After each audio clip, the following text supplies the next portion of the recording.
আসসালামু আলাইকুম। দেশ বিদেশ টিভি থেকে হুসেন বলছি। আমার চ্যানেলে সবাইকে স্বাগত।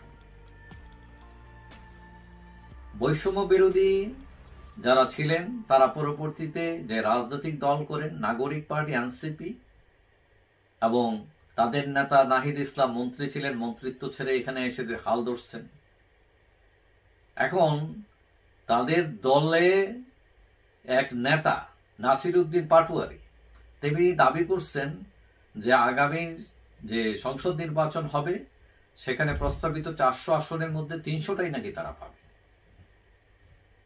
এখন দল আজকে তারা নিবন্ধনের আবেদন আজকে রোববার করেছে এবং তারা প্রতীক চেয়েছে শাপলা, এবং বিকল্প হিসাবে শাপলা যদি না পায় তাহলে কলম অথবা মোবাইল এরকম প্রতীকও তাদের দাবি।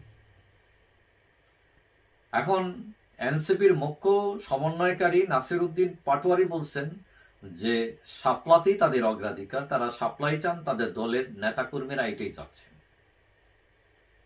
এখন তারা যে বললেন যে সংস্কার কমিশনের প্রস্তাবিত 400 আসনের মধ্যে 300টিতেই তারা জয়ী হবেন। 300টিতে জয়ী হওয়া মানে হচ্ছে তারা সরকার গঠন করবেন।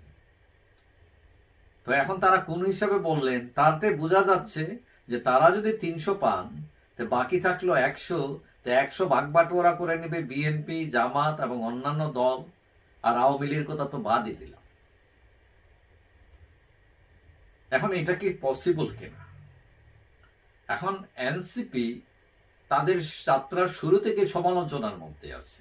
5 স্টার হোটেলে গিয়ে ইফতার করে, পার্টি দেয়, গাড়ি নিয়ে শটডাউন করে, যারা কয়েকদিন আগে ছাত্রত্ব শেষ করেছে বা কেউ ছাত্রও রয়ে গেছে, যাদের পকেটে 2000 টাকা নাই, তারা এত টাকা পায় কোথায়? তারপরে ইতিমধ্যে বিভিন্ন নারী কেলেঙ্কারি, অর্থের উৎস কোথায়, বিভিন্ন কিছু নিয়ে তাদের নামে প্রচুর অভিযোগ। তাছাড়া তাদের দলের বিরুদ্ধে যে কেউ কেউ চাঁদাবাজি, দখলবাজি, বিভিন্ন তদবিরবাজি এগুলো করছে তারা, তাদের অভিযোগ। এখন যতটুকু জানা যায় যে এখনো পর্যন্ত মাত্র তারা 30টা জেলায় কমিটি করেছে, 100 উপজেলায় কমিটি করেছে, দ্যাটস ইট।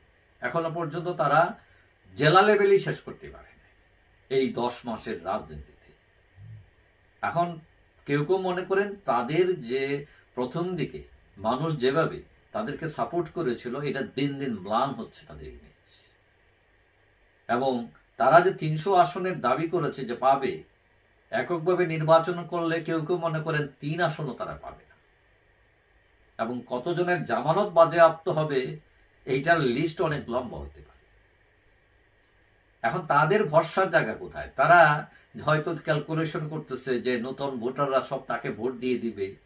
এখন দেশে ভোটারের সংখ্যা হচ্ছে 12,37,00,000।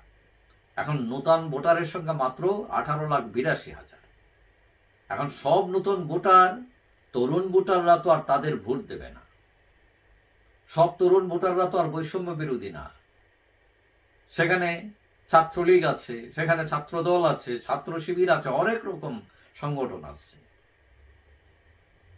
এখন তারা যেভাবে দাবি করছেন 300 আসন পাবেন, সেটা পাইতে পারেন। এটার একমাত্র পথ হলো যে ইলেকশন ইঞ্জিনিয়ারিং করে, সরকারের সাথে আতাত করে, বোঝাপড়া করে কিছু একটা করে ফেলা, রাতের ভোটের মতো। এখন কি তারা সেই হিসাব দিচ্ছেন কিনা? আর তারা 300 আসন নিয়ে নিবেন, বাম, জামাত, বিএনপি তারা বসে বসে ললিপপ চুষবে, এটাও তো কোনো ভাবার কোনো কারণ নয়। তবে হ্যাঁ, স্বপ্ন থাকা ভালো, তবে দুঃস্বপ্ন না।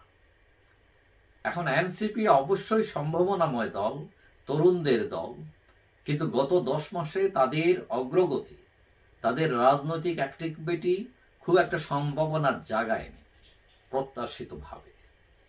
তবে বিএনপির সাথে তারা যদি জোটে যায় তাহলে তারা কিছু সিট পাবে, কিন্তু পাবে কিভাবে এখানেও কথা আছে।